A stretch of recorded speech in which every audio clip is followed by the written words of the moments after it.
Hola, buenas tardes. Hola, profe. Buenas tardes, profe. Buenas Hola, buenas tardes. tardes. A las 13:15 va a estar activada la prueba ya, el control. Ya, profe, y después nos seguimos acá a la clase, ¿sí? Sí, Ya, perfecto. ya, así que yo cuando sean las 13:15 les voy a avisar cuando active la prueba. Gracias, Ya, profe. profe, gracias.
Hola, profe.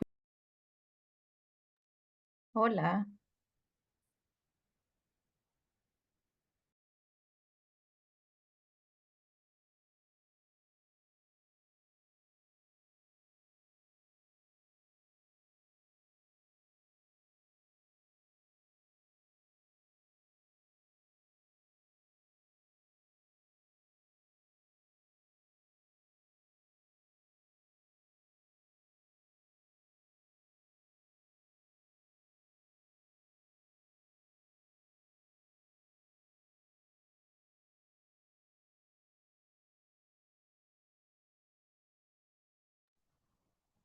Ya, está listo. Pueden empezar.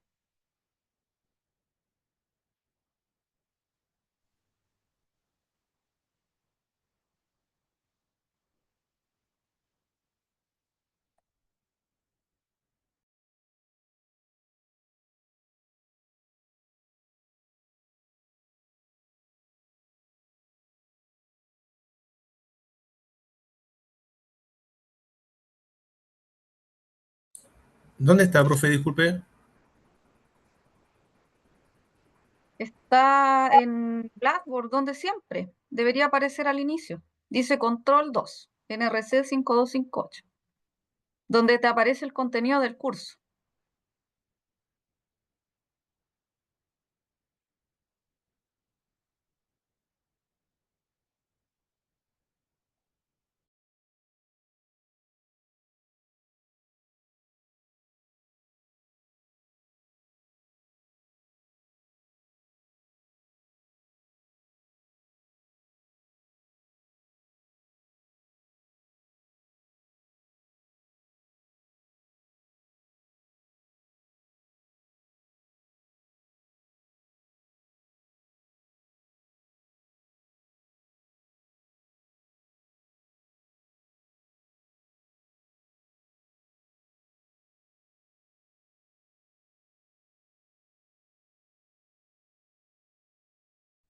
Profe,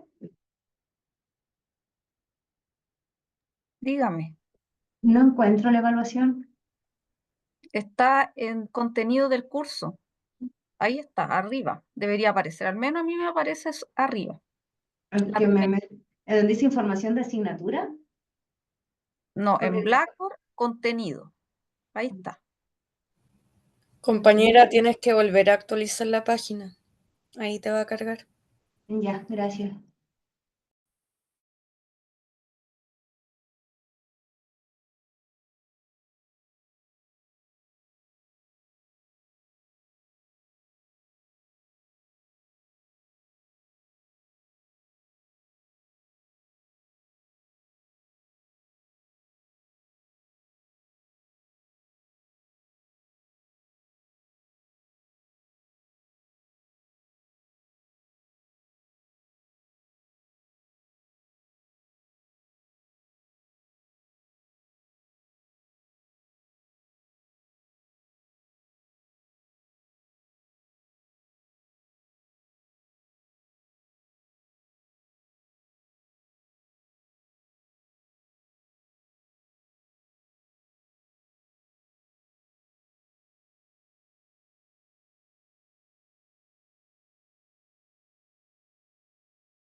Profe,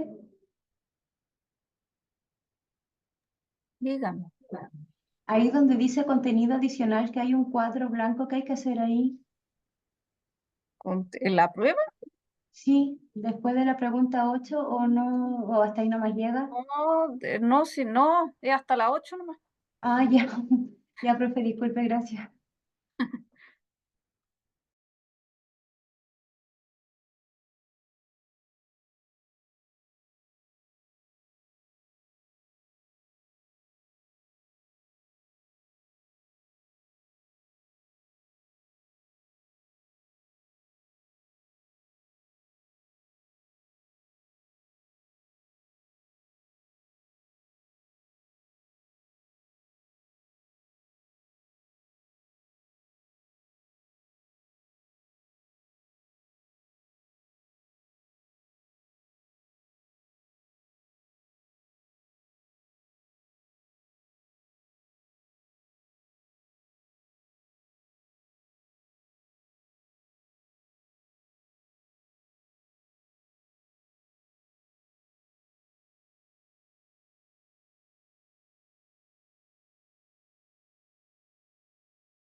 Ya, vamos a retomar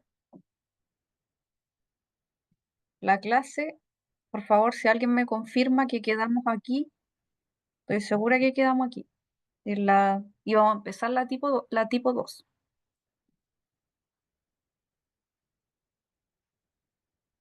Sí, profe, ahí mismo. ¿Sí? Ya. Ya, entonces, eh, así como haciendo un recuento bien breve, la semana pasada describimos de qué se trataban las hipersensibilidades y alcanzamos a definir la inmediata, ¿cierto? Que es como la más frecuente de ocurrir. Y bueno, dentro de las cosas que vimos es que, como lo dice su nombre, que es hipersensibilidad tipo 1 inmediata, es porque los individuos expresan signos clínicos a los minutos después de haber sido expuestos al antígeno o al alérgeno, ¿ya? Y bueno, también vimos que habían 4 tipos de hipersensibilidades y que la 2, que es la que vamos a ver a partir de ahora, es la que es mediada por anticuerpos, ¿ya? Pero yo les dije que había que tener cuidado, que no se nos vaya a confundir la 2, que es por anticuerpos, con la 3, que es por complejo antígeno-anticuerpo, ¿ya? Entonces ahí hay una gran diferencia. Entonces, la 2 van a participar tanto los isotipos G como M, y estos anticuerpos lo que hacen es que van a ir reaccionando contra antígenos que tenemos o están presentes en nuestras superficies celulares o en la matriz extracelular. Ya, por lo tanto, van a ir, ¿cierto?, estos anticuerpos a, digamos, a tratar de neutralizar nuestras propias estructuras. Y por ende, si esto ocurre, va a haber lesiones tisulares asociadas porque, lógicamente, se puede activar el complemento, se activa todo lo que es el proceso inflamatorio que conlleva el reclutamiento de células, la presencia de los gránulos que tienen estas células que provocan daño en nuestros tejidos. ¿Ya? Entonces, vamos a empezar a ir describiendo cuáles son los mecanismos. ¿Ya? Dentro de esta hipersensibilidad tipo 2 van a haber varios mecanismos que son los encargados de originar el daño. Y como ustedes pueden apreciar ahí, estos mecanismos son los mismos que hemos visto que sirven para poder defender al organismo frente a agentes extraños. Entonces, en este caso, se están utilizando estos mismos mecanismos, pero digamos de una manera fuera de lo común, y por ende el individuo va a terminar con daño en sus tejidos producto de esta misma respuesta. ¿Ya? Entonces, como ustedes pueden ver, uno de esos mecanismos de la hipersensibilidad mediada por los anticuerpos o de tipo 2 es a través de la ozonización y fagocitosis. ¿Cierto? Entonces, aquí nosotros estamos viendo el ejemplo de un eritrocito.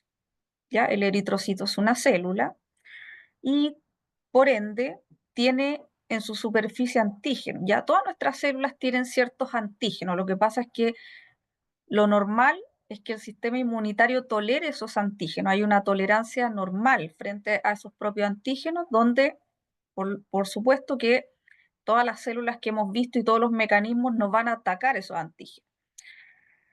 Y lo que pasa acá que por alguna razón, ¿cierto? Los anticuerpos, como ustedes pueden ver aquí, hay un anticuerpo que está adicionado a una proteína al complemento, quiere decir que se activó el complemento. Entonces, ese complejo, el del antígeno del eritrocito, más la proteína del complemento, más ese anticuerpo que aparece ahí, está opsonizando ese eritrocito, ¿ya? Eso es lo que está ocurriendo ahí, una opsonización, está siendo marcado ese eritrocito. ¿Para qué? Para que lleguen, ¿cierto?, la célula inflamatoria a hacer su tarea, que es fagocitar. Entonces, lo que nosotros vemos aquí, que este marcaje, esta opsonización, trajo consigo el reclutamiento de células como los macrófagos, y el macrófago lo que hace es, lógicamente, fagocitar este eritrocito, y por ende ese eritrocito es destruido al interior. ¿ya? Entonces lo normal es que nuestros eritrocitos no terminen de esta forma, así, sin una apoptosis normal, ¿ya? Entonces hay destrucción del eritrocito mediante este mecanismo de opsonización y fagocitosis. Entonces, cuando nosotros vamos a ver este mecanismo, ¿bajo qué ejemplo? Yo aquí les coloqué varios ejemplos. Entonces, por ejemplo, en una transfusión, ¿ya? Entonces, si yo le voy a transfundir sangre a un individuo y lamentablemente no hice las investigaciones pertinentes de ver si esos individuos son compatibles, entonces cuando ingresen esos eritrocitos al organismo del receptor, van a ser opsonizados, ¿cierto? Van a ser marcados por el anticuerpo, porque el anticuerpo va a detectar esos antígenos de ese eritrocito como extraños al cuerpo, y por lo tanto eso va a despertar la respuesta inflamatoria, van a llegar los fagocitos y van a destruir estos eritrocitos. ¿Qué otro ejemplo? Hay una enfermedad que es la isoeritrolisis neonatal equina, ya que se ha descrito en esta especie, o también se llama enfermedad hemolítica del recién nacido. Y acá, ¿qué es lo que pasa? Que hay una diferencia, ¿cierto?, desde el punto de vista de antígenos entre la madre y la cría, y por lo tanto, durante la gestación, ¿cierto?, la madre produce anticuerpos contra esa cría. Ahora, ¿por qué la encuentra extraña? Porque esa cría va a tener antígenos del padre, lógicamente. Entonces, por alguna razón hay, ¿cierto?, este contacto, y por lo tanto la madre, ¿cierto?, va a crear anticuerpos contra esa cría. Esos anticuerpos, ¿qué van a hacer? Van a atravesar la placenta, ¿ya? Van a llegar a la cría y por supuesto, ¿qué van a hacer? Van a empezar a destruir los eritrocitos fetales, ¿ya? Ese también por el mismo mecanismo a través de la opsonización y la fagocitosis. ¿Qué otros ejemplos? Por ejemplo, las anemias hemolíticas, ¿ya? Entonces aquí, en este caso, a diferencia de la transfusión, que es cuando yo le dono eritrocito, acá lo que pasa es que mis propios anticuerpos empiezan a desconocer los eritrocitos. Y lógicamente, si mis anticuerpos opsonizan ese eritrocito, van a terminar destruidos. Por eso se llama anemia hemolítica, porque la anemia hemolítica es consecuencia de la destrucción de mis eritrocitos. ¿Qué otro ejemplo? El ejemplo cuando uno utiliza medicamentos, ¿ya? Entonces, los fármacos, para poder ser distribuidos en el cuerpo, se necesitan transportar, ¿ya? Y estos fármacos, ¿cómo se transportan? Se transportan, por ejemplo, a través del eritrocito, ¿cierto? Y una proteína de membrana, que es donde se ancla. En este caso del ejemplo es un antibiótico, que es la penicilina. Pero ¿qué pasa? Por alguna razón, el individuo tiene anticuerpos contra la penicilina, ¿cierto? Pero lamentablemente aquí lo que hace el anticuerpo es marcar todo esto, ¿ya? Tanto el eritrocito como la proteína y la penicilina, o sea, el conjunto. Y por ende, ¿qué va a pasar? Lo mismo. Se va a opsonizar todo este grupo de cosas que está aquí, que es la proteína, el antibiótico y el eritrocito, y eso va a opsonizar y va a hacer un levantamiento, ¿cierto? O un inicio de todo lo que es el proceso inflamatorio a través de la fagocitosis. Ya, por lo tanto, aquí también va a haber anemia, porque ese eritrocito va a estar destruido. ¿Ya? ¿Cuál es el otro mecanismo por el cual se produce daño a través de una hipersensibilidad mediada por anticuerpos? ¿Ya? A través de la inflamación, ¿cierto? Entonces, aquí recordemos el sistema del complemento. Entonces, por ejemplo, aquí yo les coloqué que cuando los anticuerpos se depositan, ¿cierto?, en los tejidos, se activan las proteínas del complemento. Por lo tanto, ese complemento tenía ciertas proteínas que activaban la inflamación. Había unas que se ocupaban del complejo de ataque membrana, otras opsonizaban, como C3b, por ejemplo, y otras activaban la inflamación, ¿ya? Y en este caso aquí del ejemplo, C5a, C3a son las que fomentan la inflamación. Por ende, si ocurre esto, ¿cierto? Si se activa el complemento, va a estimular el proceso inflamatorio, va a haber reclutamiento de leucocitos, principalmente de los neutrófilos, ¿ya?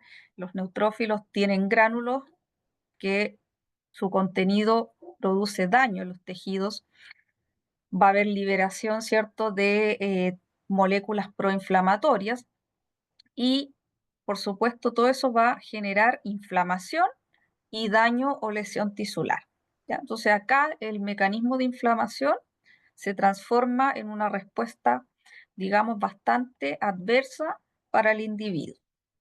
¿Qué ejemplos tenemos acá? Por ejemplo, el pénfigo, ¿cierto? El pénfigo es una enfermedad, una dermatopatía, es una enfermedad cutánea y los pacientes presentan lesiones que se caracterizan por pústulas, ¿cierto? Estas pústulas se rompen y quedan como una especie de costras, ¿ya? Entonces, generalmente se ve afectado en la zona nasal y ahí se generan úlceras, ¿ya? Entonces, esas lesiones característicamente el nombre técnico que reciben es acantólisis, ¿ya? Entonces, acá lo que está sucediendo es que los anticuerpos, el individuo tiene anticuerpos, desarrolló anticuerpos, y esos anticuerpos se van a ir a depositar en el desmosoma, ¿cierto? Que es lo que vemos acá, ¿ya? Y estos desmosomas son estructuras que ayudan a que las células permanezcan unidas, ¿cierto? Entonces, el anticuerpo está desconociendo esta estructura y, por lo tanto, lo que se manifiesta en el individuo son estas lesiones ulcerosas, ya costrosas que uno ve en el rostro. ¿Ya? Entonces aquí en el dibujo, esta zona es la que, donde llega el anticuerpo y empieza a destruir esas uniones, ¿cierto? Entonces nosotros, el producto de todo este desorden, ¿cierto? De este desorden que está generando los anticuerpos al destruir estas estructuras, lo vemos manifestado a través de todas estas lesiones como el eritema, las pústulas, la despigmentación, ¿ya? Ahora, el otro mecanismo, el tercer mecanismo que tiene esta hipersensibilidad es a través de las funciones celulares anómalas. ¿Ya? ¿Qué quiere decir esto? Que una función normal que tenía la célula se transforma en alterada, ¿cierto? Por eso dice anómala. Entonces acá, ¿cierto? Naturalmente, ustedes saben que para que una célula genere una función o en el cuerpo se genere, tiene que recibir un estímulo.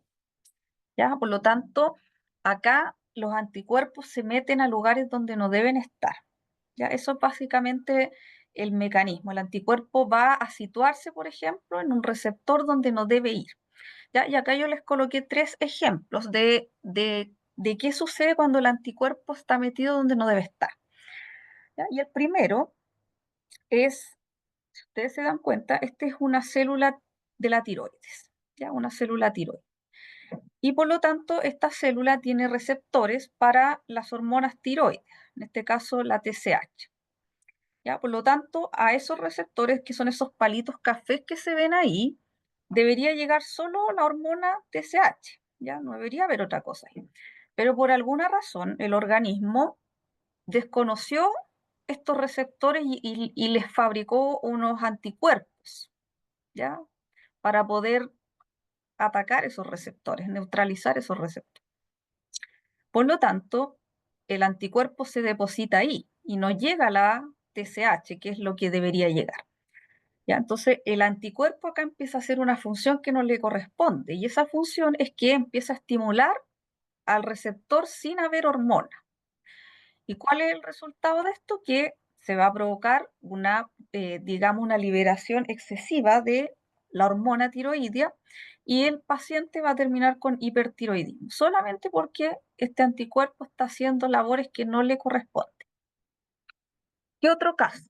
El caso que nosotros vemos aquí es la miastenia gravis, ¿cierto? Entonces, fisiológicamente, para que nosotros podamos mover el músculo, ¿cierto? Un músculo, ejecutar un movimiento, cuando se libera la acetilcolina, ¿cierto? La acetilcolina tiene que llegar a su receptor, al receptor de acetilcolina que está en el músculo. Pero acá también pasa lo mismo que en el primer caso.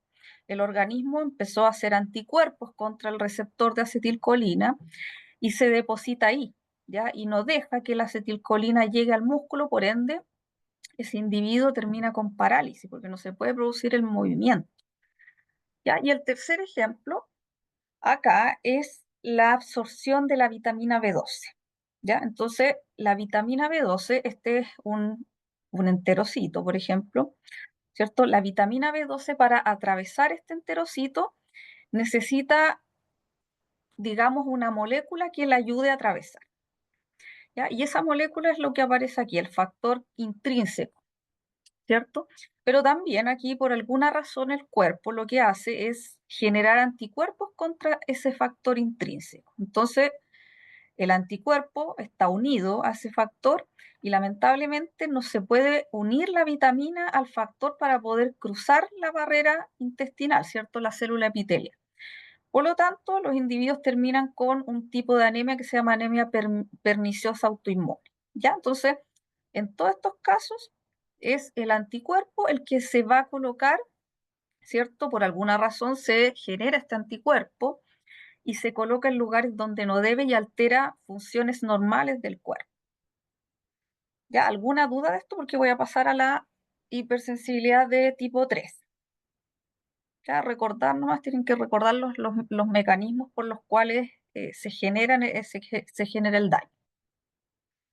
¿Ya? Entonces, voy a pasar a la 3. La 3 es la que ya, la verdad que esta la hemos descrito hartas veces, y se da por estos depósitos de inmunocomplejos.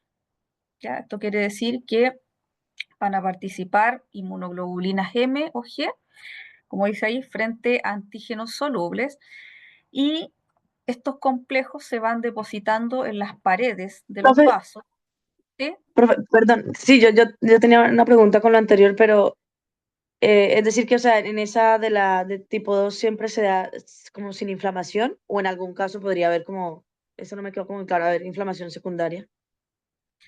Es que sí, pues sí podría haber, pero aquí más que nada se altera como la función más que la inflamación, ¿ya? Por ejemplo, acá es donde uno ve más inflamación. Ya, o sea, puede haber, pero no, claro, no, ya, está bien, Claro, no es gracias. como el foco principal, Ya, ¿ya? El foco ok. principal acá es la función anómala. La función, más de función que Sí. de la reacción de inflamación. Ya, gracias, profe.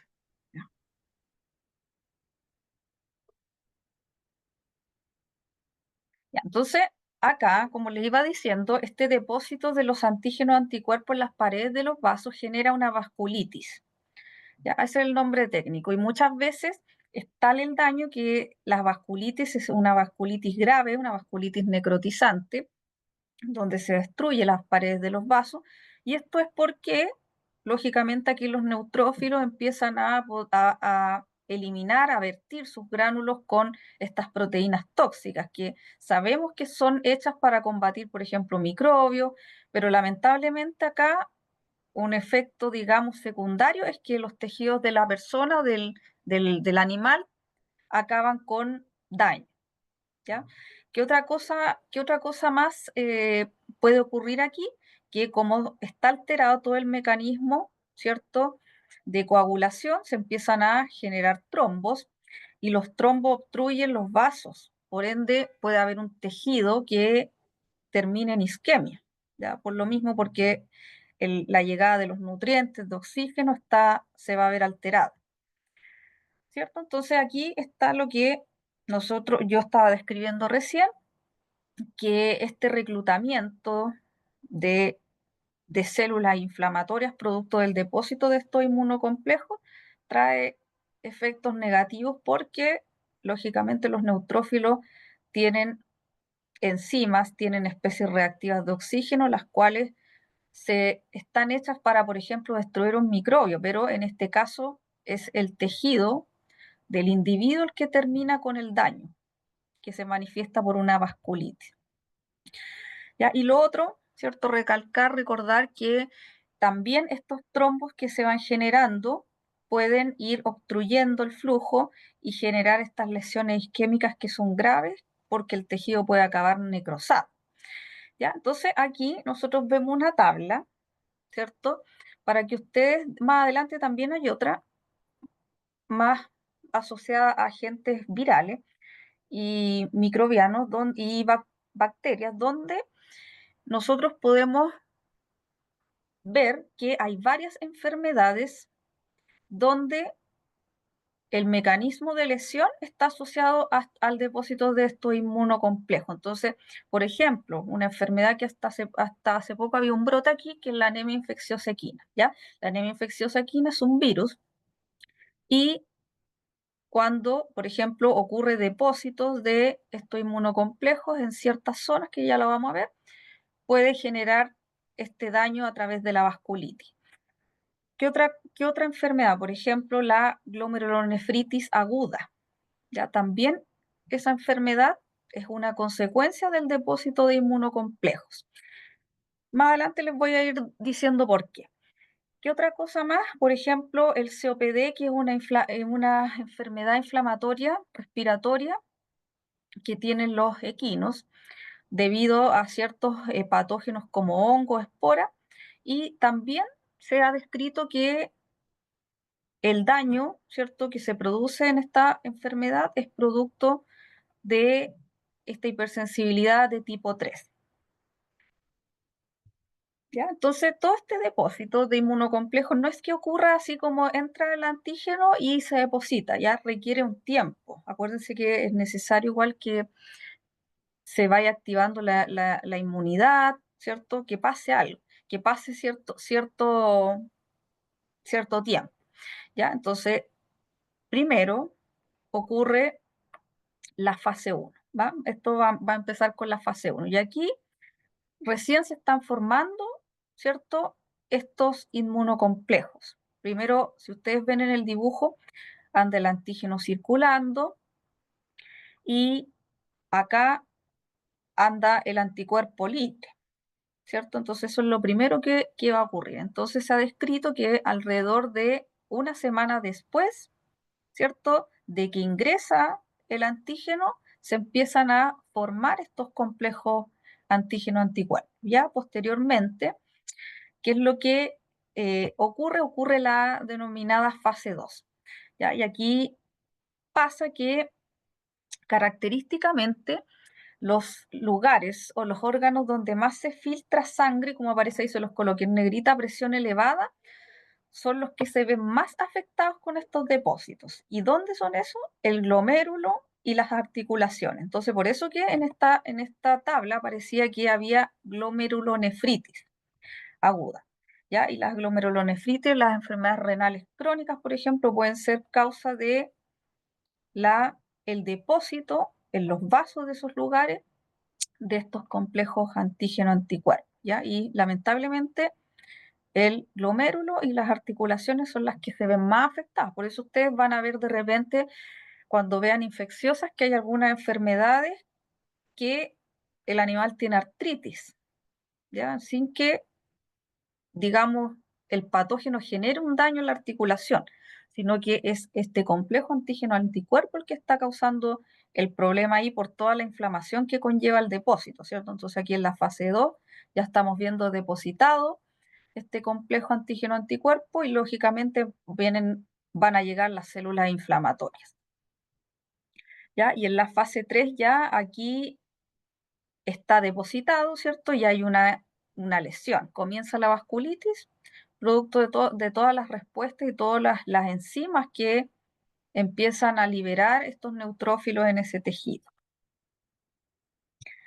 ¿Ya? Entonces aquí está la tabla donde vemos que estas enfermedades infecciosas que aparecen aquí son súper conocidas en el diario vivir de un médico veterinario, ¿ya? Y todas estas pueden acabar con una glomerulonefritis producto de estos depósitos inmunocomplejos. Entonces, como les decía hace poco en la otra tabla, la anemia infecciosa equina o la diarrea viral bovina, que es una enfermedad importante en el ganado. Los cerdos, por ejemplo, una enfermedad que no está aquí, pero es la peste porcina africana. Y en los perros, piodermas, prostatitis, piometra, ya muchas enfermedades, como ustedes pueden darse cuenta, que son comunes y corrientes del diario vivir. Y lo mismo con los felinos, pues todos estos virus importantes de la leucemia o la peritonitis, todos pueden generar problemas renales producto del depósito de estos inmunocomplejos. ¿Ya? Entonces, aquí hay otro caso, en este caso no es infeccioso, pero esta glomerulonefritis es producto de un lupus, de una enfermedad más autoinmune. ¿Ya? No sé si tienen alguna pregunta porque voy a pasar a la última. A la última de la hipersensibilidad. ¿Ya? Ya, entonces, la última es una hipersensibilidad tipo 4 que también se le llama, no sé si la coloqué por acá, retardada. Sí, ahí está. ¿Ya? Retardada. Entonces, acá, básicamente, estos mecanismos están dados por procesos inflamatorios. ¿Ya? Los que participan en esta hipersensibilidad retardada, que se le llama, o también se le dice mediada por linfocitos T, porque participan los helper y los citotóxicos, ¿ya? Ahí los helper haciendo sus funciones que ya sabemos, los citotóxicos haciendo las funciones que conocemos. Entonces aquí vemos un dibujo que nos grafica un poco lo que les mencionaba recién, porque al participar los linfocitos T, helper, vemos que hay activación, en este caso del macrófago, y ¿qué otra cosa va a haber? Va a haber consigo un inicio de los procesos inflamatorios, ¿ya? Por lo tanto, aquí va a haber inflamación, va a haber liberación de enzimas, va a haber liberación de especies reactivas de oxígeno, por ende va a haber lesión tisular, ¿ya? Lesión de los tejidos de los individuos. Entonces, por eso dice que uno de los mecanismos es la inflamación que está mediada por, lógicamente, por las citoquinas y otros productos inflamatorios. ¿Ya? Entonces, aquí la hipersensibilidad, como les mencioné, está mediada por los linfocitos TGLP1, que son los encargados, acuérdense, de activar los macrófagos, y los TGLP17, que una de sus funciones era generar la inflamación, pero lógicamente esto va acompañado por lesiones tisulares.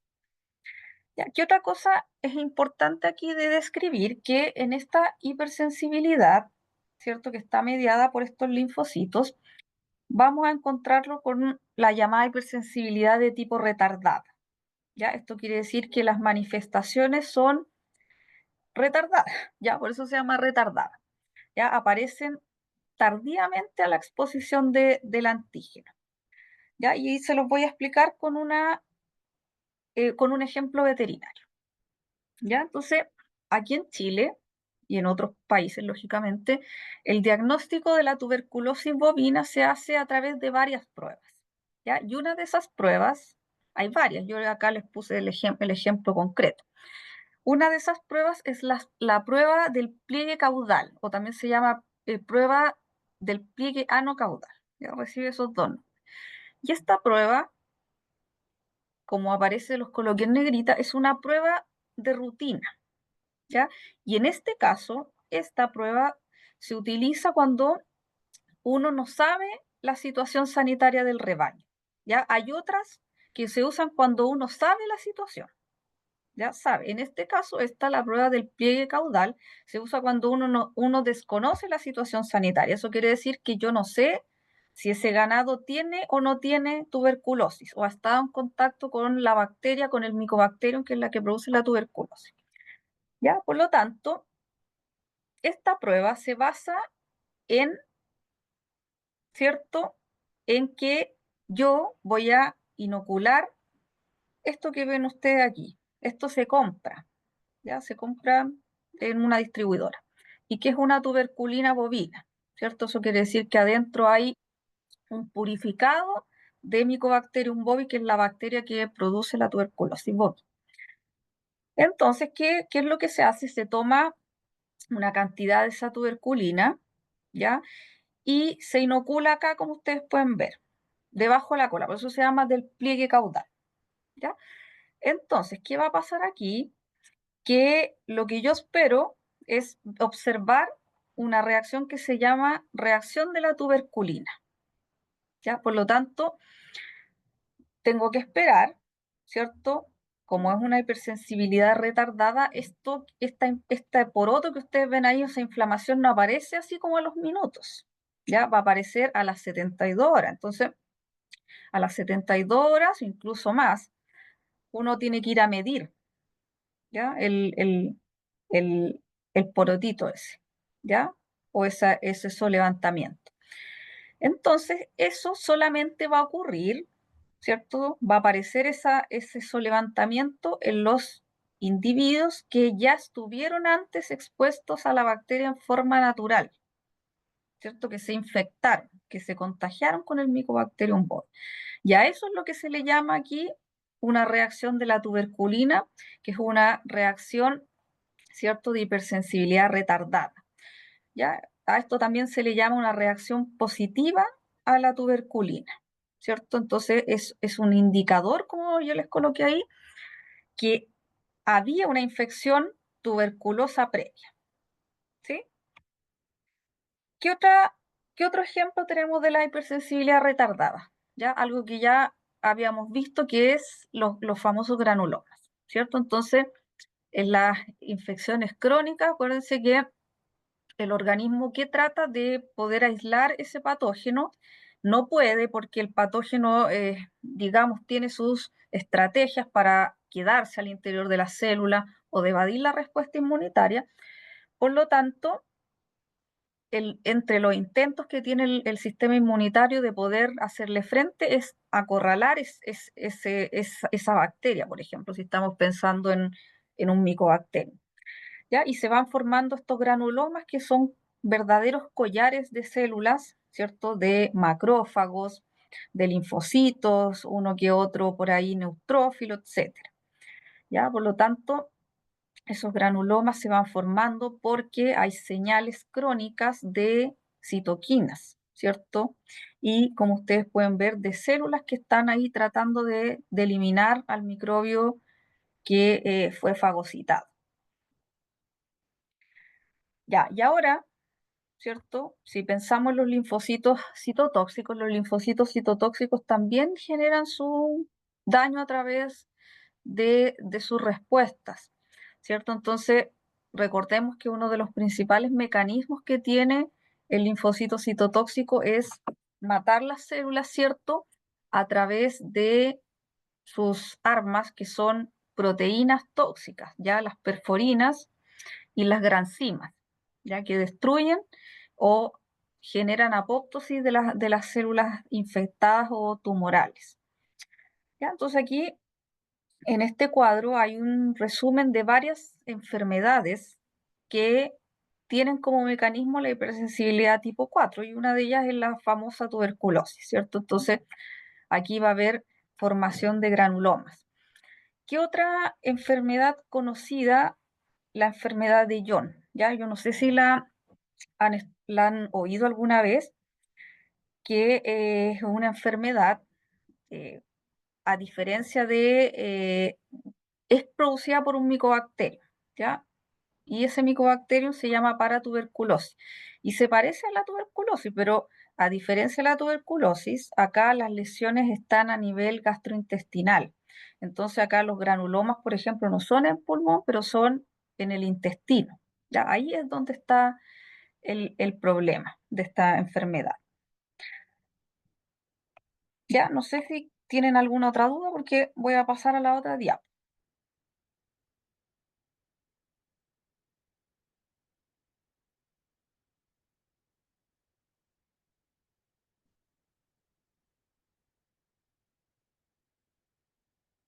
¿No? Ya, entonces vamos a parar unos 10 minutos y de ahí continuamos con la otra diapo, ¿ya?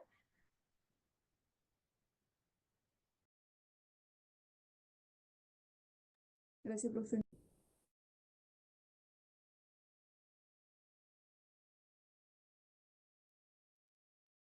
Ya, vamos a seguir. Y en esta oportunidad, el tema que vamos a empezar a tratar no es algo que sea desconocido, ¿ya? Es algo que ya hemos visto a lo largo del semestre, sino más bien esto es, digamos, como un tipo de resumen de qué mecanismos se ponen en marcha frente a determinados microorganismos, me refiero a si son intracelulares, extracelulares, pero claramente lo que también vamos a ver acá es sobre los mecanismos que tienen los microbios para evadir la respuesta inmune. Ya vamos a hacer una revisión de, de esto. Dice Graciela, si subí esta clase, no la subí todavía, porque tengo que terminarla. Ya tenemos que ver la otra semana hongos y virus. Ya que hoy día vamos a ver bacterias principalmente. O virus, no me acuerdo. Si los virus creo que lo coloqué. Igual me faltan los hongos y los parásitos. Ya, entonces vamos a ir, digamos, haciendo punteo de varias cosas que ya hemos visto a lo largo del semestre, como se los comentaba. Entonces, tenemos que tener claro que todas las defensas en general de los microorganismos va a ser permitida, va a ser facilitada por mecanismos tanto de la inmunidad innata como de la inmunidad adaptativa. Entonces, aquí claramente vemos que si bien la inmunidad innata se caracteriza por ciertas cosas y la adaptativa por ciertas cosas, ambas trabajan en conjunto, ya necesitan potenciarse para generar una respuesta. Y aquí hay un claro ejemplo de eso, donde vemos que el antígeno, ¿cierto?, que es captado en este caso por una célula dendrítica, es presentado a un linfocito T, que es de la inmunidad adaptativa, y esto genera que ese linfocito se diferencie, ¿cierto?, en un linfocito, por ejemplo, TGLPER1, que va a ser el encargado de activar un macrófago a través de su citoquina característica, que es un interferón gamma, para producir la denominada activación clásica del macrófago, que genera un aumento de la muerte en el fago lisosoma, o de la muerte o la lisis de los microbios. ¿Y qué otra cosa vemos acá que está ocurriendo? Vemos que participa un linfocito, ¿cierto? Un linfocito folicular, un linfocito cooperador folicular, que su tarea es estimular, activar los linfocitos B, también a través de interferón gamma. ¿Para qué? Para producir anticuerpos, ¿ya? Y esos anticuerpos son necesarios para generar la opsonización y la fagocitosis, que son cosas propias de la inmunidad innata. Entonces vemos que una función adaptativa está permitiendo que se genere una función de la inmunidad innata, como es la opsonización y la fagocitosis, ¿cierto? Entonces, eso permite que se destruyan los microorganismos que ingresaron al cuerpo. ¿Qué otra cosa más podemos nosotros mencionar de todo lo que hemos visto? Que el sistema va a responder de una forma concreta y especializada dependiendo del patógeno, ¿cierto?, por el cual el cuerpo se está viendo, digamos, atacado, ¿ya? Entonces, aquí vemos varios ejemplos, varias situaciones. Si pensamos en los microbios extracelulares, principalmente estos microbios están siendo neutralizados por los anticuerpos, ¿cierto? Los anticuerpos que producen los linfocitos B, pero también tenemos que pensar que hay ciertos microorganismos que tienen vida intracelular, por lo tanto también tiene que tener sus mecanismos para poder eliminarlo, y en este caso la que actúa es la inmunidad celular, ¿ya? Y aquí en la inmunidad celular tenemos dos casos, ¿cierto? Donde un microbio ingresa al macrófago a través de la fagocitosis, ya se incorpora al interior de esta célula a través de este mecanismo, y acá participa el linfocito cooperador para poder activar a ese macrófago y que provoque la muerte de esos microorganismos fagocitados. Y en el caso de los microbios intracelulares, por ejemplo, los virus, que son microbios que ellos deben sí o sí vivir al interior de la célula, o en el caso de una célula infectada, acá el mecanismo por el cual se destruye o se elimina este reservorio infeccioso es a través del trabajo de los linfocitos citotóxicos, ya que ellos no perdonan porque matan las células infectadas por agente infeccioso o elimina las células tumorales. ¿Cierto? ¿Qué otra prueba hay de que la inmunidad es súper concreta y especializada? Es cuando, ¿cierto?, ingresa un antígeno y ese antígeno determina la diferenciación del linfocito, ¿cierto? Dependiendo si es un microbio, es un patógeno intracelular.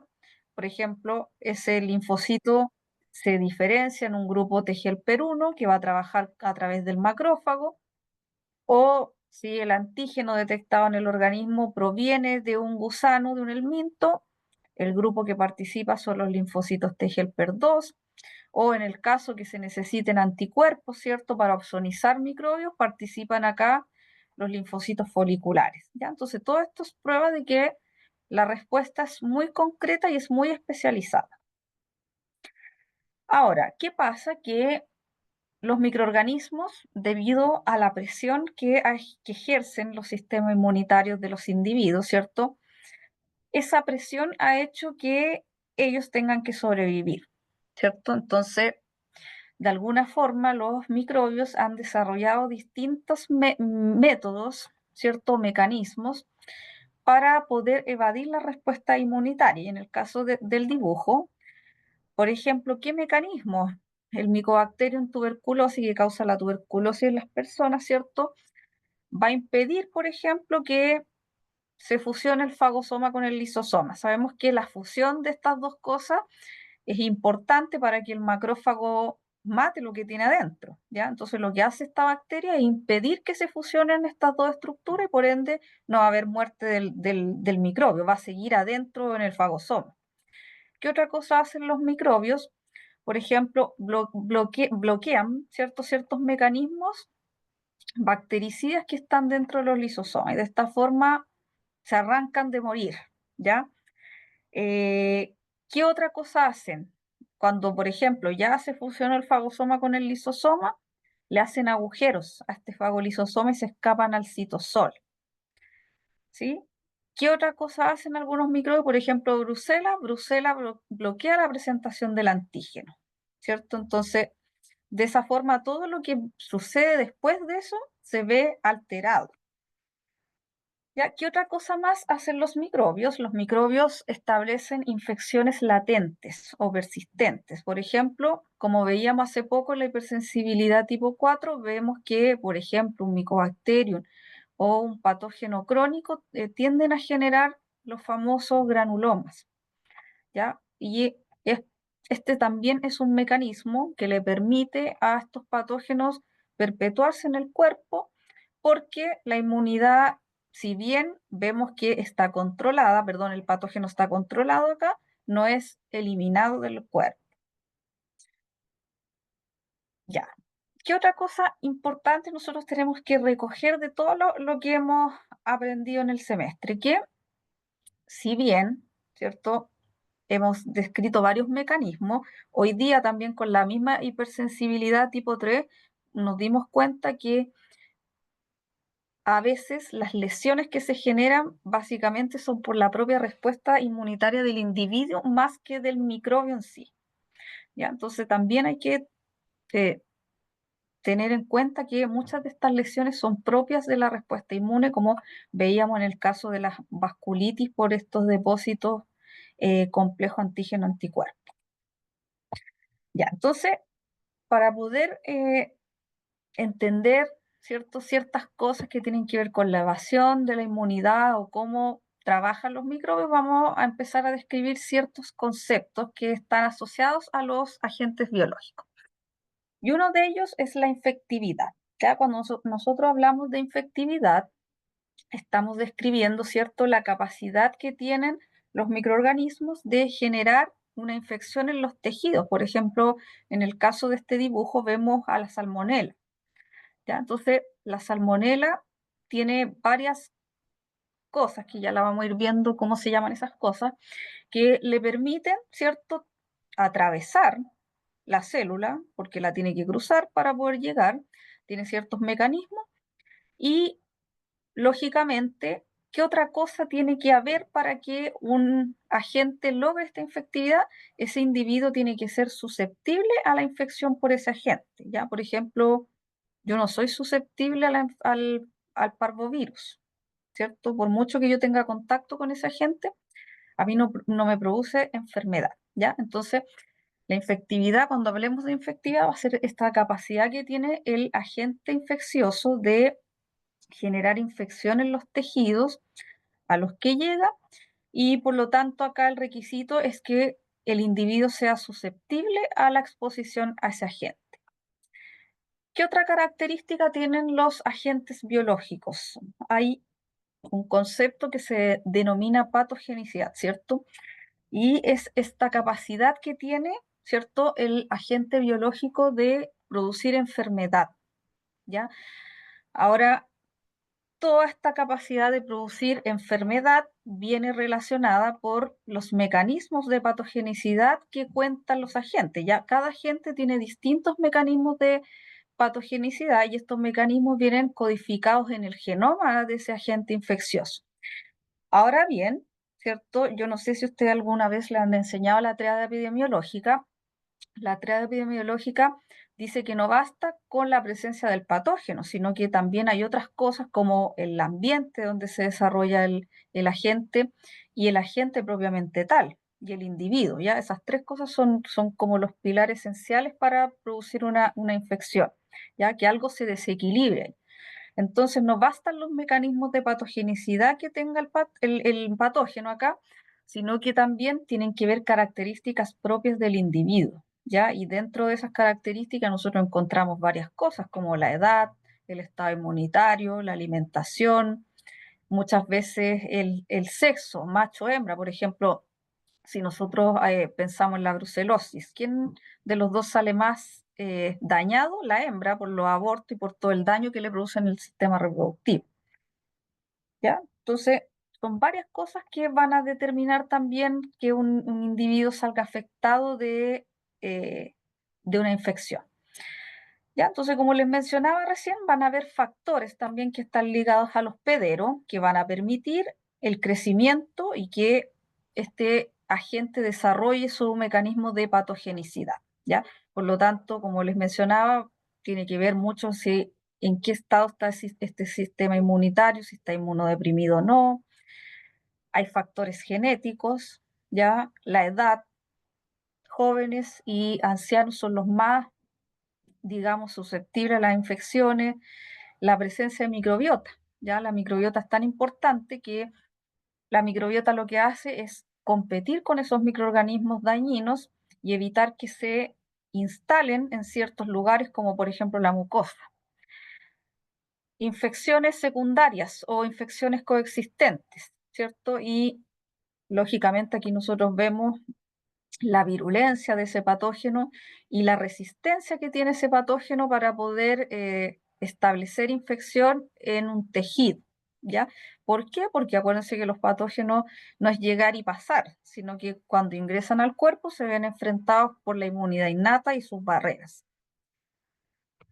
¿Qué otro concepto? El concepto de virulencia es la cuantificación de la patogenicidad, ¿cierto? Es una expresión cuantitativa de la patogenicidad. Entonces acá, cuando nosotros, por ejemplo, hablamos de virulencia, podemos relacionarla a la capacidad que tiene, ¿cierto?, de producir un cuadro grave o incluso la muerte, ¿ya?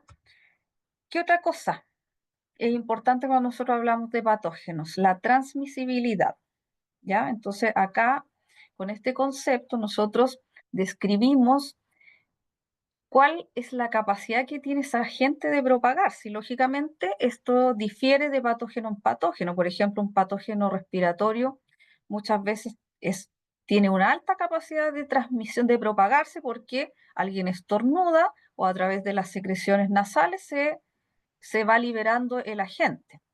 ¿Ya? Entonces aquí yo les coloqué un ejemplo del SARS-CoV-2, ¿cierto? Que este virus, si bien todavía está en estudio de cómo surgió, cómo se transmitió, se cree que una de las hipótesis que hay es que pasó, ¿cierto? Hizo un salto de hospedero desde el murciélago a el pangolín, incluso las serpientes, ¿ya? Y el pangolín, como es un animal que se vende mucho en Asia, ¿cierto? Fue como el intermediario entre las personas y el resto de las especies.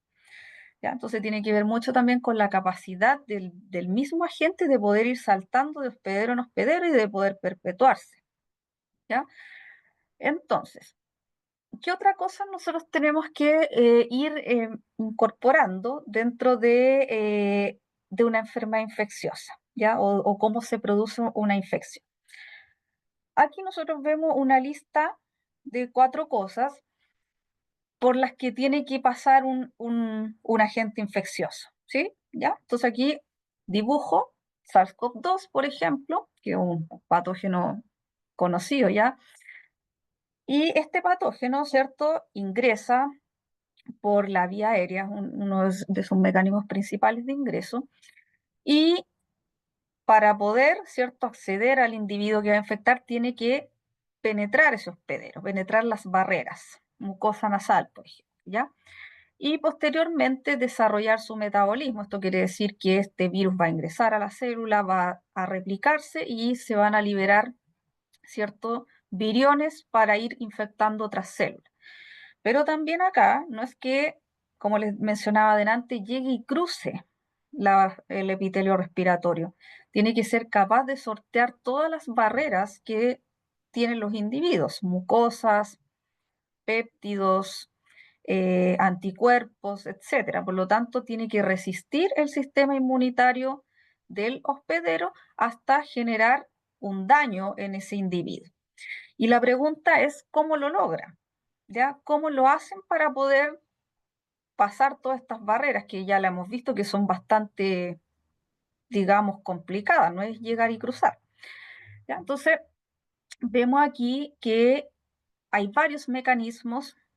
Hay una tabla que nos muestra los mecanismos directos que tienen los patógenos para producir daño y otros son mecanismos indirectos, ¿sí? Aquí hay varios ejemplos y esto más que nada es para que ustedes se vayan dando cuenta, ¿ya? ¿Qué diferencias hay entre los patógenos? Entonces, por ejemplo, ¿qué tienen los microbios para producir enfermedad? Algunos tienen toxinas, ¿ya? Todo este grupo de acá que nos está mostrando acá, el Streptococcus, el Corynebacterium, tienen exotoxinas. Y estas exotoxinas ayudan a generar todas estas enfermedades que nosotros vemos aquí. O este grupo que está acá, que es la Escherichia coli, ¿cierto? La Salmonella, tienen endotoxinas, ¿cierto? Entonces esas endotoxinas son culpables de todas las manifestaciones que se aprecian en los individuos producto de la enfermedad.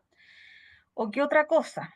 ¿Cierto? Vemos aquí que nos dice que hay efecto citopático. ¿Qué es el efecto citopático? El efecto citopático son, digamos, son cambios microscópicos que lógicamente son visibles, pero a través del microscopio, producto de la infección por un virus, ¿ya? Ahora, no todos los virus producen efectos citopáticos, ¿ya? ¿Cuáles, por ejemplo? Los que ustedes ven aquí, y la influenza, por ejemplo, que es un virus bastante conocido, puede producir efecto citopático a las horas. Por ejemplo, si hablamos de una infección in vitro, ¿ya? Yo tengo una monocapa célula en el laboratorio y le inoculo influenza, a las horas voy a empezar a ver este efecto citopático que les menciono que son efectos visibles. ¿De qué se tratan estos efectos? Las células se empiezan a morir, ¿ya? Entonces uno las ve al microscopio y se empiezan a separar, cambian su forma, su tamaño, ¿ya? Entonces, ¿qué otra cosa más? Dijimos que acá estaban los efectos indirectos y todos los efectos indirectos, producto de esos patógenos, son, por ejemplo, los depósitos de complejo antígeno-anticuerpo, ¿ya? Anticuerpos contra el hospedero, ¿cierto? O la inmunidad que veíamos mediada por celos cuando veíamos la hipersensibilidad, ¿ya? Entonces, los patógenos, cada uno tiene sus propios mecanismos para producir daño. Entonces, bueno, aquí tenemos varios ejemplos. Yo les resalté unos importantes, ¿cierto? Entonces, dentro de estos mecanismos, aquí aparecen los mecanismos de patogenicidad, o sea que en el caso del estafilococo, por ejemplo, produce problemas cutáneos, hay inflamación, ¿cierto? Y que uno ve reflejado a través de una infección a la piel, un absceso, ¿ya? ¿Qué otra cosa? Por ejemplo, la Escherichia coli. Ojo que aquí, cuando nosotros hablamos de Escherichia coli y patogenicidad, yo me refiero a las Escherichia coli patotipos patógenos, ¿ya? O sea, que producen daño, porque Escherichia coli también es un comensal, entonces Cuando nosotros hablamos de Escherichia coli dañina, nos referimos a las especies que generan daño, que ya en infecciosas la verán alguna vez. ¿Ya? Hay varios patotipos que producen diarrea, por ejemplo. ¿Ya? Por ejemplo, la Escherichia coli que produce el síndrome urémico hemolítico. ¿Ya? Entonces, ahí, como ustedes pueden ver, las toxinas que produce Escherichia coli alteran ciertos mecanismos de equilibrio que hay en la célula epitelial del intestino. ¿Ya? Por ejemplo, ¿cierto? Entonces, ese desequilibrio produce o se manifiesta a través de una diarrea, por ejemplo. ¿Ya? O el tétano, ¿cierto? Si hablamos del tétano, el Clostridium tetani utiliza su toxina, ¿cierto? Que tiene cierta repercusión a nivel muscular, ¿ya? Ocupa su toxina para producir daño. La salmonela igual, ¿cierto? Tiene varias características la salmonela, tiene varias toxinas que generan la enterocolitis o la listeria. Ya la listeria es una bacteria que produce enfermedad de transmisión alimentaria y que esta listeria daña, por ejemplo, las membranas celulares porque tiene unas proteínas como la listeriolicina que produce cierto daño, como aparece ahí en las membranas. Los hongos, ya los hongos no quedan atrás de esto, también tienen sus mecanismos de daño, ¿cierto? Entonces invaden, por ejemplo, producen trombosis o generan daño, inflamación. ¿Sí? Lo mismo los virus, como recién yo les mencionaba con el virus de la gripe, que por ahí nos decía que generan efectos citopáticos. ¿Ya? Entonces, ahí a nivel del tejido epitelial del aparato respiratorio, inhibe síntesis de proteínas que son esenciales para que las células funcionen normal, ¿ya? Entonces, así sucesivamente, todos los patógenos tienen ciertas características que le permiten generar daño, ¿ya? Entonces, ¿cuáles son esas cosas que permiten generar daño, ¿cierto? ¿Cómo un patógeno logra causar enfermedad? Porque todas esas cosas que utiliza para producir daño se denominan técnicamente factores de virulencia, ¿ya? Entonces, estos factores de virulencia, como nosotros vemos aquí, son todas estas estructuras que ustedes ven.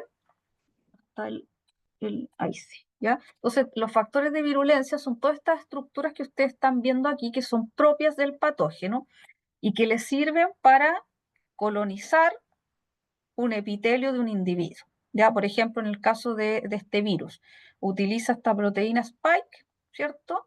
Para anclarse a la célula, a un receptor específico de la célula, hasta que puede ingresar y replicarse, ¿cierto? O la bacteria utiliza los pili para anclarse a determinado tejido y producir daño, ¿cierto? O utiliza la cápsula, ¿ya? Para poder ingresar. Entonces, técnicamente, estos factores de virulencia son moléculas, ¿ya? Son moléculas, pero que estas moléculas son producidas por el propio patógeno y le van a ayudar específicamente a sus propias funciones que le permiten vivir y crecer, ¿cierto? Entonces, gracias a estas estructuras, su efectividad para producir infección y daño, ¿cierto? Va mejorando.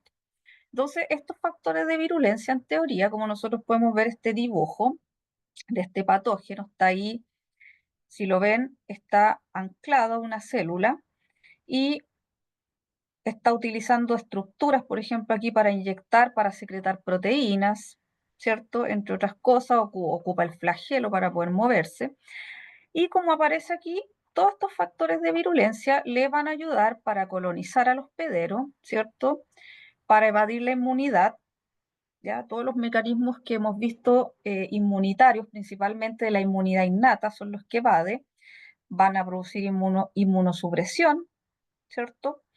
Y le van a ayudar a entrar a la célula en el caso de que sea un patógeno intracelular. Y lógicamente, como debe permanecer vivo en el cuerpo, le van a servir para robar los nutrientes del hospedero y alimentarse en ellos. ¿Sí? Y aquí hay un ejemplo de la pseudomona, y la pseudomona tiene todos estos factores de virulencia, ¿ya? Entonces, todas estas estructuras que ustedes están viendo son factores de virulencia que le permiten colonizar al hospedero, ¿cierto? Entonces, por ejemplo, el lipopolisacárido, ¿ya? El lipopolisacárido, ¿cierto? Le permite, por ejemplo, resistir la fagocitosis. De esa forma, si resiste la fagocitosis, lógicamente se puede diseminar. ¿Qué otra cosa tiene que podríamos destacar? Tiene los factores de secreción o los sistemas de secreción, que son estos cañones que ustedes ven. Y estos sistemas de secreción, como lo dice su nombre, permiten inyectar, por ejemplo, a las células hospederas ciertas moléculas que van a modificar el funcionamiento de esas células. O incluso a otras bacterias le inyecta ciertos factores para producir un efecto en esas otras bacterias. ¿Cierto? Entonces, por ejemplo, aquí están descritos todos los factores de secreción que tiene y el tipo 2, ¿ya? El tipo 2 dice que sirve para secretar enzimas líticas, ¿ya? Entonces, gracias a estas enzimas líticas le permite ir produciendo daño para poder establecerse, ¿cierto? ¿Qué otra cosa? Por ejemplo, el tipo 5, que es el que está ahí, dice que le ayuda a secretar proteínas para formar biofilm y adherirse, ¿ya? Los biofilm son conglomerados de células bacterianas que se depositan en un lugar, ¿cierto? Y debido a que este conglomerado de células produce una matriz de exopolisacárido, se mantienen fijas en esa zona y son difíciles de eliminar, ¿ya? Ya sea en una superficie o en un organismo. ¿Qué otra cosa más podemos destacar que tiene la pseudomona, por ejemplo?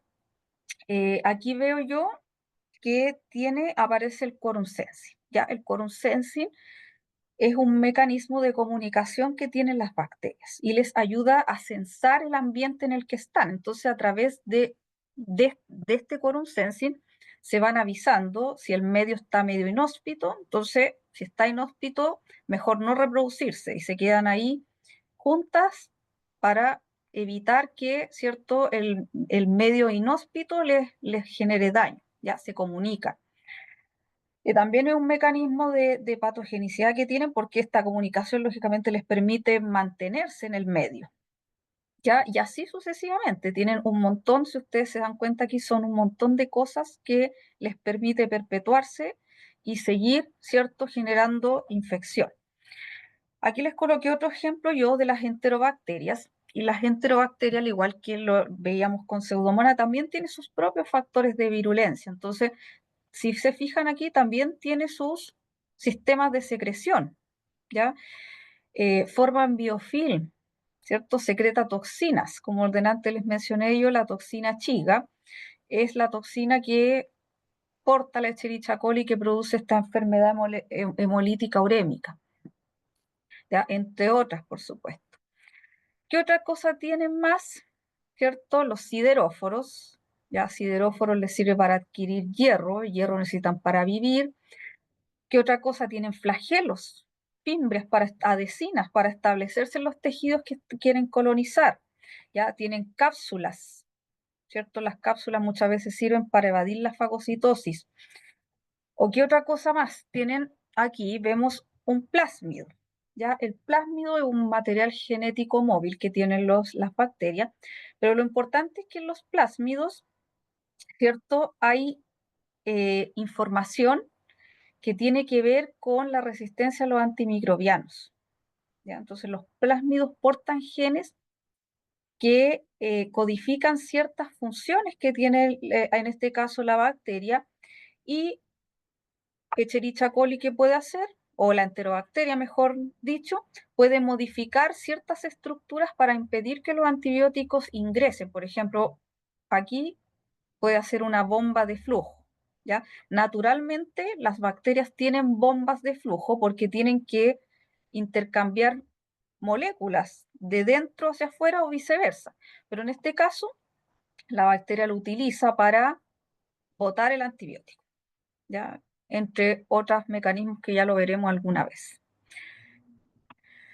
Otro ejemplo, ¿ya? Helicobacter pylori. Helicobacter pylori es una bacteria que está asociada a cierto daño en el epitelio gástrico. ¿ya? Y esta bacteria, como ustedes pueden ver, tiene todos estos factores de virulencia, tiene flagelos que le permiten moverse, le permiten ir a colonizar la mucosa, tienen unas enzimas que se llaman ureasas y esta enzima le ayuda a modificar la acidez del estómago. Entonces, de esa forma, cambiando el pH estomacal, se puede establecer ahí y vivir feliz. ¿Qué otra cosa tiene? Tiene lipopolisacáridos, por ejemplo, que le permiten adherirse. Tiene exotoxinas, por ejemplo, esta toxina vacuolante, que es la que causa daño en el epitelio gástrico. Por eso que cuando está presente esta bacteria hay daño en el epitelio gástrico.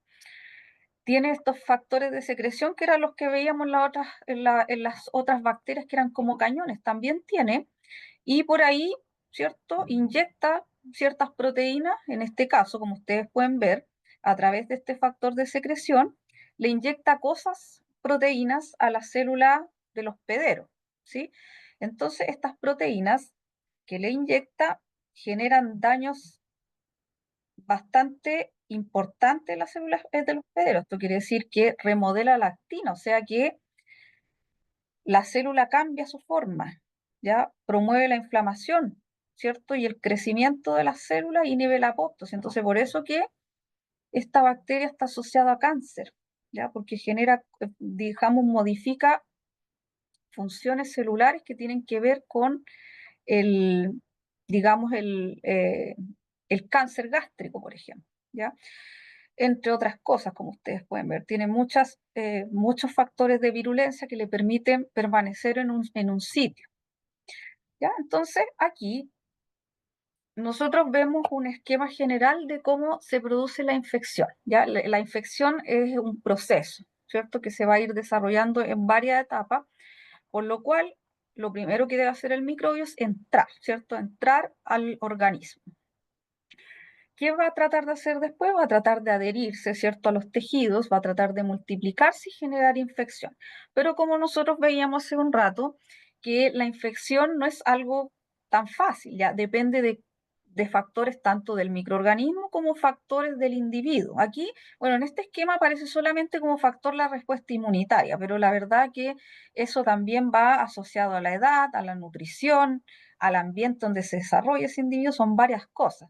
Y claramente dentro de los factores del patógeno está todas las características que hemos visto, ¿cierto? La patogenicidad, la virulencia, si, por ejemplo, si es un patógeno primario, si es un patógeno secundario, y después de esto recién, ¿cierto? El microorganismo puede colonizar o generar una infección latente o subclínica. Esto quiere decir que el microorganismo está en el organismo y también a la vez uno ve signos clínicos asociados a esa infección, o puede ser que sea una infección latente donde uno no ve signos clínicos. Sin embargo, el microbio está en el cuerpo y muchas veces se está diseminando de forma silente. Sí, aquí hay un ejemplo de un vibrio, que es un agente que afecta a los peces, y vemos que este microorganismo, ¿cierto?, puede ingresar por varias vías, ¿ya? Y provoca daño en el epitelio intestinal, por ejemplo, en los vasos sanguíneos, etcétera, etcétera. Entonces, ahí ya depende del propio microorganismo dónde va a generar daño. ¿Ya? Cada uno tiene su mecanismo individual de generar lesión en el hospedero. ¿Ya? Entonces vamos a ir viendo como nosotros, esta clase de los microorganismos, nosotros vamos a ver factores que dependen del microorganismo para generar infección, ¿cierto? Entonces, lo primero que tiene que hacer un agente cuando ingresaba al cuerpo era adherirse a una superficie, ¿ya? Entonces, en este caso del dibujo, este es un virus influenza, y el virus influenza para poder generar infección, para poder multiplicarse, necesita adherirse al epitelio respiratorio y ahí la proteína que se llama hemaglutinina del virus, ¿cierto? Debe anclarse a un receptor de la célula que es un receptor de ácido ciálico, ¿ya? Entonces, esto es lo primero que debe ocurrir. Si esto no ocurre, no va a haber infección del virus, ¿ya? Esta es como la llave que le permite el ingreso, ¿cierto? Ahora, si nosotros hablamos de una bacteria, ahí ya estamos hablando de las adhesinas, por ejemplo, de los piles que les permiten tener contacto con ciertas células. ¿Ya? Dentro de un epitelio, cada patógeno se ancla a un receptor específico o a muchos. ¿Ya? Por ejemplo, hay un virus de los cerdos que se llama circovirus porcino tipo 2, y ese, cuando infecta la célula, ¿cierto?, ingresa a través de un receptor que se llama receptor de paransulfato, entre otros. Pero cada patógeno tiene su propio receptor de ingreso. ¿Qué otra cosa debe ocurrir? ¿Cierto? Ese microorganismo debe colonizar, ¿cierto? Entonces, cuando nosotros hablamos de colonizar, hablamos de que ese patógeno se va a establecer en un tejido determinado, ¿ya? Pero lo importante es que nosotros tenemos que diferenciar la colonización de la infección, ¿ya? No es lo mismo. Y esta diferencia la podemos ver a través de estas comparaciones. Por ejemplo, cuando nosotros hablamos de colonizar, como lo mencionábamos recién, quiere decir que el microbio se está estableciendo en un tejido del organismo, ¿ya? Va a depender lógicamente de cuál es su tejido predilecto. Y cuando nosotros hablamos de infección, quiere decir que ese patógeno, aparte de colonizar, ¿ya?, está invadiendo, pero también se está multiplicando, ¿cierto?, dentro del organismo. Entonces hay mucha diferencia entre la colonización y la infección. En cuanto a las estructuras, por ejemplo, las adhesinas, que son factores de virulencia, o los pili, para colonizar son súper importantes. En cambio, para la infección ya no son importantes porque para infectar ya se necesitan otras cosas que lo logre el patógeno, ¿cierto? Los pilis y las adhesinas son importantes en el proceso de colonización. Lo mismo acá con los receptores, ¿ya? La colonización, la presencia del receptor de la célula es altamente importante. En cambio, para la infección ya no es importante, ¿cierto? Entonces, cuando, por ejemplo, el virus ya entró, necesito el receptor ahí para poder ingresar y multiplicarse adentro. Pero ya cuando se está multiplicando y se está liberando, ya da lo mismo el receptor, ¿sí? Las toxinas, ¿ya? Por ejemplo, cuando está colonizando la bacteria, no está produciendo toxinas, sino que cuando está infectando, ahí es cuando la toxina se empieza a liberar.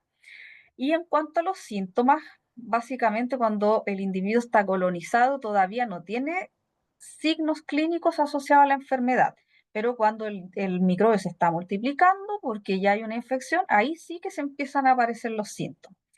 Y lo mismo pasa con la inflamación, ¿cierto? La presencia de inflamación aguda en periodo de colonización, la verdad que es bastante menor si yo la comparo con el proceso inflamatorio que se genera cuando hay una infección de ese microorganismo en el cuerpo. Ya, ¿qué otra cosa importante tiene que ocurrir dentro de todo el ingreso de estos microorganismos? Es que, o ya lo hemos mencionado antes, los microbios, debido a la presión que ha ejercido el sistema inmune de los individuos, ha tenido que generar estrategias para poder escapar de todos los mecanismos innatos de los hospederos, ¿ya? Entonces, las bacterias extracelulares, las bacterias intracelulares, los virus, los parásitos han generado ciertos mecanismos que le permiten evadir. Ya los vamos a revisar más adelante, pero, por ejemplo, las bacterias extracelulares, ¿qué es lo que hacen? Sus antígenos de superficie los van variando. ¿Por qué? Porque imagínense ustedes que ingresa una bacteria a su cuerpo. En algún momento el cuerpo va a generar anticuerpos contra esa bacteria. Entonces, si vuelve a ingresar, siempre va a estar siendo atacada por esos anticuerpos. En cambio, si ella varía antigénicamente esas estructuras, sus estructuras van a cambiar. Entonces, cuando ingrese de nuevo al cuerpo, no va a haber un anticuerpo específico contra esas estructuras y va a poder generar daño. ¿Ya? Entre otras cosas, por ejemplo, si hablamos de las bacterias intracelulares se escapan de los fagolisosomas, ¿ya? Ese es uno de los mecanismos. O si hablamos de los virus, por ejemplo, los virus básicamente también varían antigénicamente sus proteínas de superficie, como le pasa mucho al virus de la influenza. Entonces, todos los años hay que hacer vacunas. Pero ¿qué otras cosas hacen? Cuando nosotros veíamos la presentación del antígeno y veíamos que había clase 1, clase 2, ¿cierto? Acuérdense que los virus se presentan por la clase 1 porque son intracelulares. Adentro había todo un procesamiento que tenía que pasar por el proteosoma, después que se iba al retículo endoplásmico, después que pasaba al aparato de Golgi Ya, los virus lo que hacen, modifican todos esos pasos. ¿Ya? Entonces, todos esos pasos de presentación los van modificando por algún y otro mecanismo hasta que impiden la presentación del antígeno.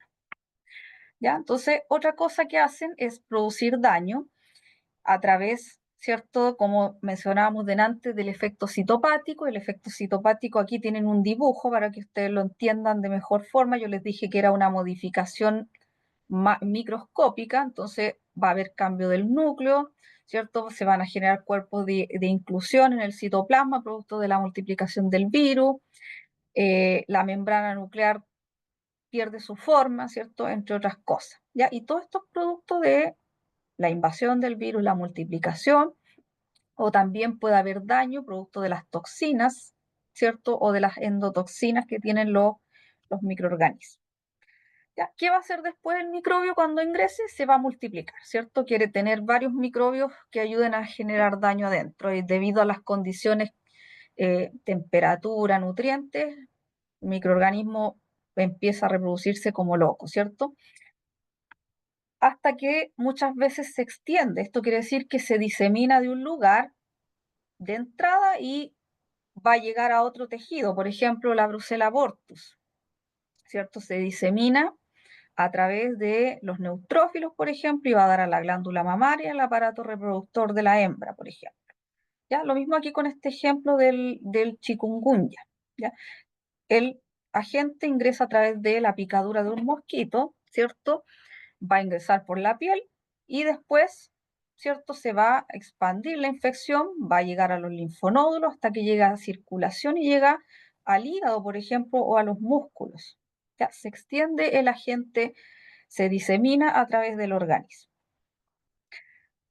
¿Ya? Entonces, ¿qué otra cosa importante respecto a los microbios? Nosotros tenemos que tener claro que las respuestas de la inmunidad son distintas dependiendo si el microbio es extra o intracelular. Ya vamos a partir por las bacterias extracelulares.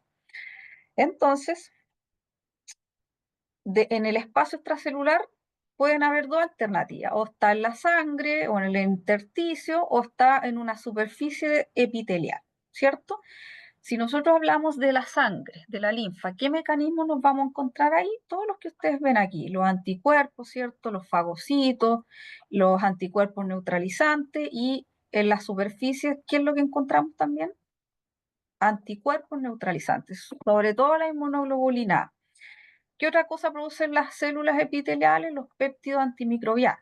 ¿Ya? Entonces también es otro mecanismo que tiene la inmunidad innata para poder, digamos, contener la infección, en este caso por bacterias extracelulares. ¿Ya? Entonces, una de esos mecanismos es la fagocitosis y la inflamación, ¿sí? Que la hemos visto hartas veces.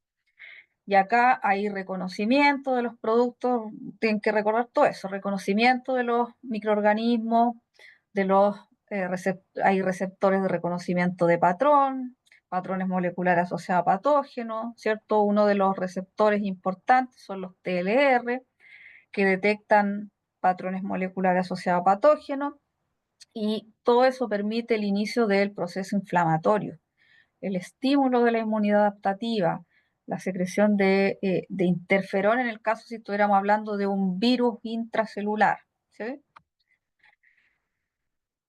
¿Qué otra cosa tenemos importante que nos entrega la inmunidad innata? ¿Cierto? Nos entrega las proteínas del complemento, ¿cierto? La activación del complemento. Y la activación del complemento, dijimos en algún minuto, que tiene varias vías. Ya todas las vías se activan por algo distinto. Por ejemplo, la clásica por el complejo antígeno-anticuerpo, la lectina por unión de la lectina, una proteína, a las manosas, por ejemplo, de los patógenos, o la vía alterna, solamente basta que esté la superficie del patógeno. Sin embargo, estas tres, a pesar de que se activan por cosas distintas, convergen en lo mismo, ¿cierto? En la activación de ese complemento. ¿Y para qué se activa el complemento? Para fomentar la inflamación, ¿cierto? Para opsonizar y para generar el complejo de ataque membrana, que termina destruyendo las bacterias. ¿Sí? Entonces acá vamos a pasar a la inmunidad adaptativa. Ahora, ¿qué cosas tiene la inmunidad adaptativa que sirve para hacerle frente a las bacterias extracelulares? Vemos que aquí un poco se cumple lo que hemos dicho hace ya no sé cuántos meses de que partimos, que la inmunidad adaptativa necesita de la inmunidad innata y la inmunidad innata necesita de la adaptativa, son cosas complementarias. Entonces, vemos aquí que las bacterias, ¿cierto? Aquí son eh, captadas por los linfocitos y es un hecho importante para la producción de anticuerpos, ¿cierto? Los anticuerpos son necesarios no solamente para neutralizar los microbios que están en la superficie, sino que son importantes hasta para la ozonización y la fagocitosis, que es una función innata, ¿cierto? Es necesario que esté ese anticuerpo ahí marcando ese microbio para que llegue un macrófago, ¿sí? O es necesario que esté presente una proteína del complemento para que también se active y se genere la fagocitosis. ¿Ya? Es importante que se active el complemento para producir la inflamación y la posterior lisis del microbio. ¿Qué otra cosa vemos aquí? Que para estas bacterias que se captan desde el exterior, ¿cierto? Y las captan las células dendríticas, es importante aquí que participe un linfocito cooperador. ¿Ya? El linfocito cooperador es esencial para que se produzcan estas tres, digamos, funciones, como en la inflamación, que se active el macrófago para que mate lo que tiene al interior, ¿cierto? Y que se genere una respuesta de anticuerpos. Ahora, en general, ya recordemos aquí que uno de los mecanismos importantes que hay para poder contener a las bacterias extracelulares es a través de la inmunidad humoral, ¿cierto? La neutralización de los anticuerpos, como vemos aquí, o la activación del complemento donde se necesita un anticuerpo, ¿sí? IgM, IgG. Ahora, otra cosa que la hemos recalcado harto y que ya hemos como aprendido bien es que todas estas respuestas adaptativas también llevan consigo efectos lesivos, ¿ya? ¿Por qué? Porque acuérdense que al fomentarla va a estar tan relacionado con lo que es la inflamación, a través de las células inflamatorias se produce mucha lesión tisular, ¿ya? Entonces, vemos aquí, recordemos, ¿cierto? Aquí está un macrófago, aquí están las citoquinas más importantes de la inmunidad, de la inflamación, ¿cierto? La inmunidad innata. Y vemos que cada una de estas citoquinas tiene un papel en la presentación de signos sistémicos o signos locales, ¿cierto? Acuérdense que los sistémicos tenían que ver con la fiebre, la pérdida del apetito. Ahora, hemos hablado de estos efectos lesivos que producen las respuestas inmunitarias frente a las bacterias y uno de esos efectos es la septicemia. ¿Ya? La septicemia nosotros la podemos definir como un conjunto de alteraciones, ¿ya? De la fisiología, ¿cierto? Y por ahí ya las respuestas se van dando más hacia el lado patológico. Incluso esta septicemia puede llegar a ser mortal. ¿Ya? ¿Por qué? Porque hay mucha producción de daño tisular, ¿cierto? Y hay comprometido funciones orgánicas muy importantes que acaban, como aparece acá, en una disfunción multiorgánica. Y uno de esos daños que uno aprecia, producto de, por ejemplo, las bacterias, es el denominado shock séptico. El shock séptico, ¿cierto? Es una forma gravísima, es grave, incluso puede llegar a ser mortal de la septicemia que acabamos de describir acá. ¿Y por qué es tan grave? Porque en el individuo se genera un colapso circulatorio y la denominada coagulación intravascular diseminada. Ya, si no, no sé si han visto esta coagulación en patología, pero así en términos simples, en algún momento del proceso inflamatorio se empiezan a a secretar todos estos factores de coagulación de una forma exagerada.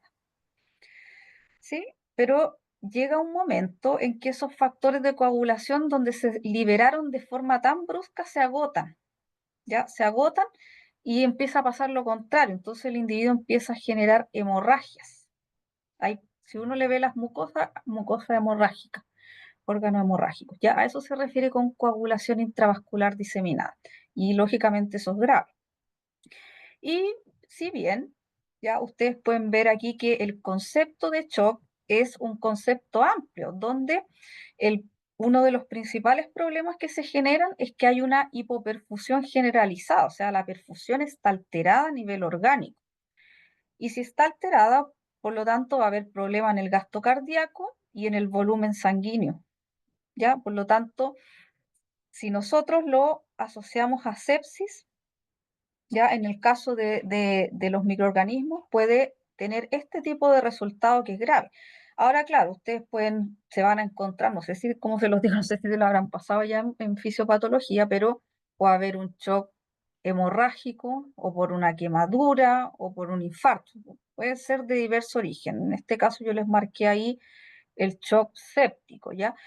Y el resultado, como les menciono, es grave por lo que conlleva, o sea, una hipotensión arterial, disminución de la perfusión, o sea, no está llegando sangre, no está llegando oxígeno a los tejidos, por lo tanto hay una hipoxia de esas células.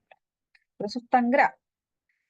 Ahora este shock séptico, ¿cierto? Es producido o es estimulado por la presencia de ciertas estructuras, ¿ya? Factores de virulencia de las bacterias, como es el lipopolisacárido, ¿cierto? Que también se le llama endotoxina.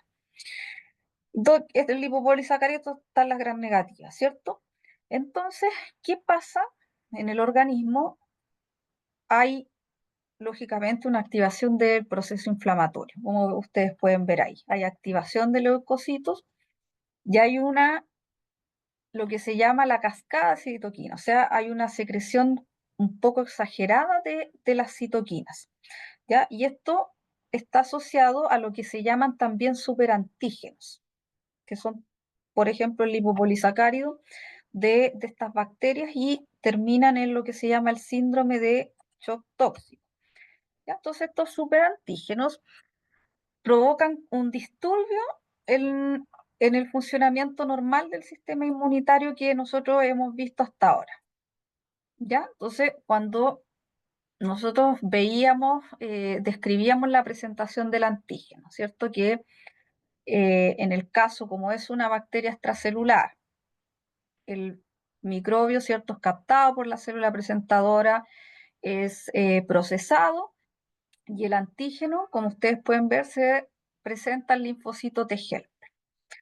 ¿Ya? Pero acá este superantígeno provoca que la presentación sea anómala, ya sea distinta, ¿cierto? Entonces, si ustedes se dan cuenta, aquí el superantígeno está siendo presentado no en el surco de la molécula de histocompatibilidad, sino que está presentado en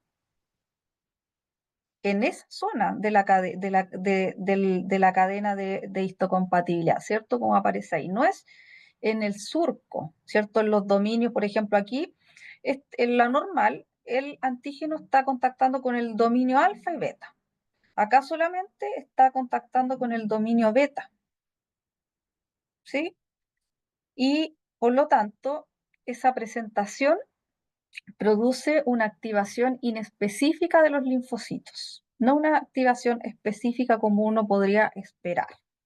¿Ya? Acá es inespecífica, por lo tanto, se da una producción masiva de citoquinas. ¿Ya? Entonces hay una activación como descontrolada de los linfocitos T, como aparece aquí, se los coloqué yo en negrita. Hay una sobreproducción de citoquina porque se están activando linfocitos T de manera excesiva. Ya no es algo como tan específico. Y lógicamente esto no se puede contener a nivel local y va a llegar al torrente sanguíneo. Toda esa tormenta de citoquinas producto de esta activación y el individuo va a empezar a presentar signos clínicos como fiebre, vómitos, náuseas, diarrea, hasta que llega a una falla que lo puede matar, una falla multiorgánica. ¿ya? Entonces aquí nosotros vemos el dibujo, ¿cierto? Esta es la presentación, este es un reconocimiento convencional, ¿cierto? Ahí está el péptido en el surco, pero acá, si ustedes se fijan, aquí se genera lógicamente una inmunidad protectora, cuando el reconocimiento y la presentación es normal. Pero acá este superantígeno se deposita no en el surco, sino que por fuera, y ahí hay cualquier péptido, si se fijan ahí. Y por lo tanto, esto es una activación, lo que se llama también activación policlonal, ¿ya? E inespecífica de los linfocitos, como que se dispara la activación y con esto va aumentada la producción de citoquinas, ¿cierto? Entonces, aquí ustedes pueden ver que ese antígeno logra la secreción de varias citoquinas y por ende, ¿cierto?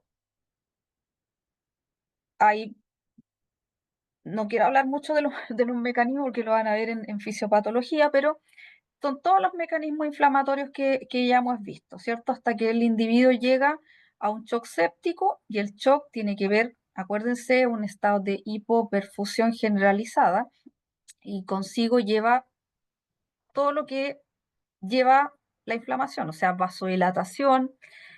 Acuérdense que uno de los efectos del TNF que lo vimos cuando vimos inflamación era que reducía la contractividad del miocardio, ¿ya? Aquí está, disminución de la contractividad del miocardio, hay lesión del endotelio, producto de la inflamación, y está esta coagulación intravascular diseminada que se los mencioné antes, que en un minuto se activan muchos estos factores de coagulación, pero se agotan y generan la hemorragia. Entonces, ahí el individuo cae en este shock séptico que lo puede matar, ¿ya?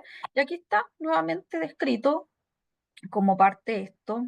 Hay presencia de las toxinas, de las bacterias, hay activación de ciertos mecanismos del sistema inmunitario, de células inflamatorias, hay trombosis, hay vasodilatación, hay fiebre, hay isquemia hasta que ese paciente llega a una insuficiencia multiorgánica, ¿cierto? Y puede morir si no logra, no se logra, digamos, llegar a la homeostasis. ¿Ya? Y ahora las bacterias, ¿cierto? ¿A qué hora termina esto? ¿A las 3:20 o no? Sí, Creo profe. que sí, profe, porque nos da como un rango de 5 minutos para entrar a la otra. Ya, ya, entonces voy a dejar esto hasta aquí. Terminamos la otra, se voy a pasar la lista ya.